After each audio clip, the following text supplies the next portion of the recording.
Moi, je suis pour le fait de modifier les bébés pour qu'ils soient plus malades.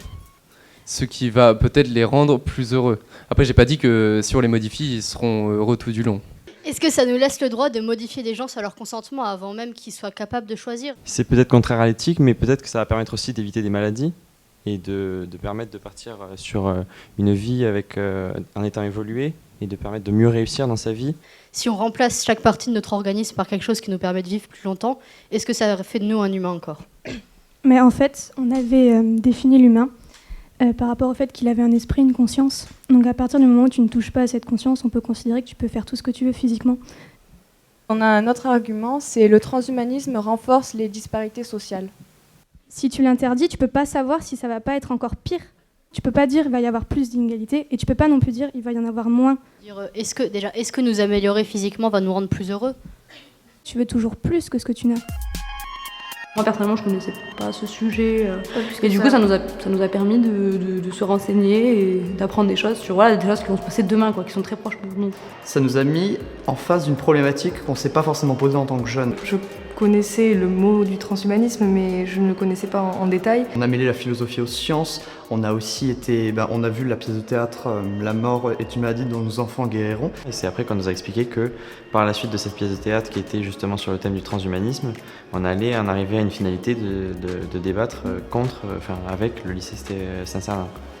On a commencé déjà en cours en SVT et en philo, donc dans chaque classe on a parlé un peu du sujet avec donc les nanotechnologies plus en SVT. Avec Christophe Vieux. Ils nous ont vachement aidé à nous questionner nous-mêmes sur ce sujet. Et mercredi dernier on a fait un débat blanc un peu pour s'entraîner.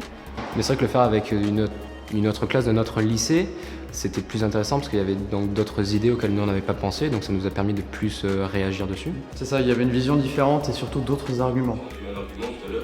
Donc le transhumanisme pourrait être un moyen de nous adapter à notre environnement pour plusieurs décennies. Donc notre environnement qui est en train de se détruire à cause de nous. Une des définitions du transhumanisme, c'est de pouvoir nous-mêmes intervenir sur notre évolution et choisir quelles vont être les meilleures mutations, par exemple génétiques, parce que ça se fait au fur et à mesure, mais ça met des milliers et des milliers d'années. Et là, si on est capable de le faire d'une génération à une autre, dans ce cas-là, on pourra s'adapter à chaque fois à notre environnement. Je suis d'accord. Est-ce que là, on repart pas sur l'eugénisme un peu quand même ? De garder que les génomes qui nous intéressent et de jeter ceux qu'on considère pas adaptés ? En classe, donc on a fait même des débats mouvants pour voir les évolutions des pensées au fur et à mesure des débats, des gens qui changeaient d'avis puis qui rechangeaient d'avis. Rajouter le débat mouvant, ça permet aussi de changer. Et je pense que c'est super important au début parce qu'on ne sait pas vraiment où se placer, on ne sait pas à l'avance ce qui va être dit. J'ai aussi réfléchi en dehors des cours et ça m'a fait évoluer. Et finalement, je me suis rendu compte qu'il n'y avait pas que du négatif, même s'il y en a quand même beaucoup, mais pas que. Je pense que ça a aidé tout le monde à s'ouvrir, à ouvrir peut-être leurs opinions concernant la question du transhumanisme. Le transhumanisme permettrait d'améliorer la durée de vie des êtres humains. Tenter de devenir immortel. Le fait d'être mortel, c'est ce qui donne un but à notre vie. Alors que le fait de dire oui, mardi en 15, je vais mourir, ça déshumanise justement le fait de devoir à se battre avant la mort. Oui, mais là on parle d'immortalité, donc si tu te fais renverser par un bus, tu meurs quand même. Donc tu as toujours l'effet de surprise. Thanks. Il y a l'effet surprise, mais du coup, tu ne peux mourir que d'un effet surprise. Tu peux pas mourir de vieillesse, entouré des tiens. Si on est immortel, il y aura plus d'enfants car il y aura trop de gens. Si tu pars du principe qu'à un moment, au bout de 300 ans, t'en as marre et tu meurs, enfin tu décides de mourir, à ce moment-là, quelqu'un d'autre pourra quand même avoir un enfant. Mais ça veut dire qu'on sera obligé de donner des droits de faire des enfants ? Là, on parle d'immortalité, donc de vivre très très longtemps. Ce serait possible qu'il y ait des règles et des lois pour dire, toi par exemple, tu pourras pas vivre plus de 250 ans, parce que sinon après il y aura justement trop de monde. En tout cas, ça peut être pas mal de vivre jeune toute notre vie. Enfin, c'est mon point de vue. Je suis d'accord avec toi. Le vieillissement, c'est l'aboutissement de la vie et c'est aussi la période de sagesse. Est-ce que ça n'a pas un impact aussi sur notre psychique et en fait, au final, on n'évolue plus ? Pour moi, c'est pas en ayant un corps vieux qu'on est sage. C'est en apprenant nos erreurs, en vivant longtemps qu'on devient sage. Si tu as un laps de temps énorme pour refaire ta vie, en fait, tu serais vite rassasié et tu kifferais plus ta vie. Comme la mort est programmée, avec le transhumanisme, on pourrait justement supprimer le souvenir de la mort. Comme ça, on ne saurait pas quand on va mourir, même si la mort est déjà programmée dans notre corps. Et de ce fait, on pourrait vivre heureux jusqu'au dernier moment. tout le monde parle de divertissement. Donc pendant 200 ans, on fait des voyages, on s'amuse, etc. Mais en fait, avec quel argent vous faites ça ?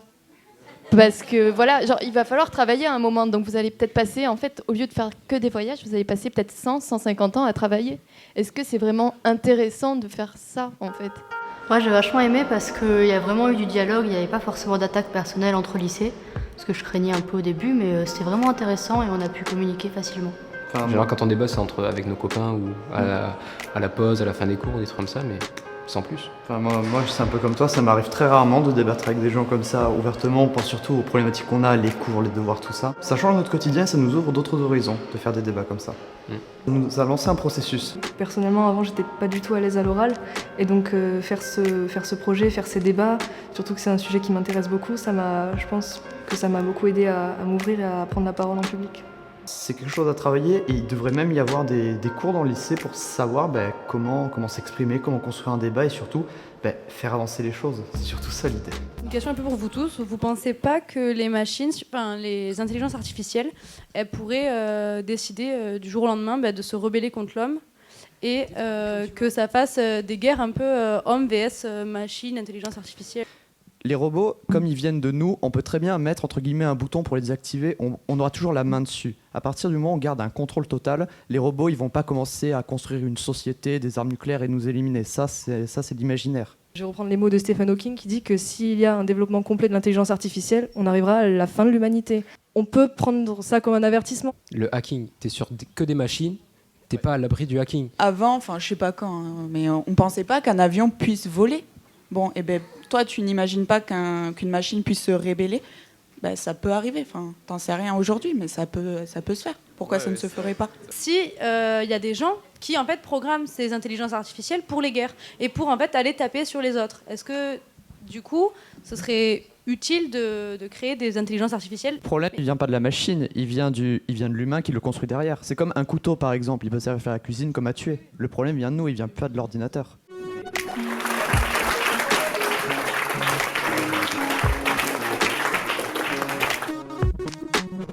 J'ai assisté à ce débat avec beaucoup d'intérêt et je ne m'attendais pas du tout à ce type d'échange. C'est-à-dire que vous avez eu un débat extrêmement plastique. Le débat est très rigide chez les adultes. Vous avez été capable de screener beaucoup de choses différentes et réellement de vous poser toutes les questions sans tabou, de vous projeter aussi dans ce futur qui est plus ou moins incertain, bien sûr, et qui est aussi plus ou moins discutable. Bien sûr, ça a été préparé à l'avance par les associations, vos enseignants, et je trouve que ça a beaucoup aidé aussi à ce que vous avez fait finalement, de sans tabou vous poser toutes ces questions. Je suis très content d'avoir fait ça avec vous, et puis une fois que la machine à penser est en marche, ça ne s'arrête plus.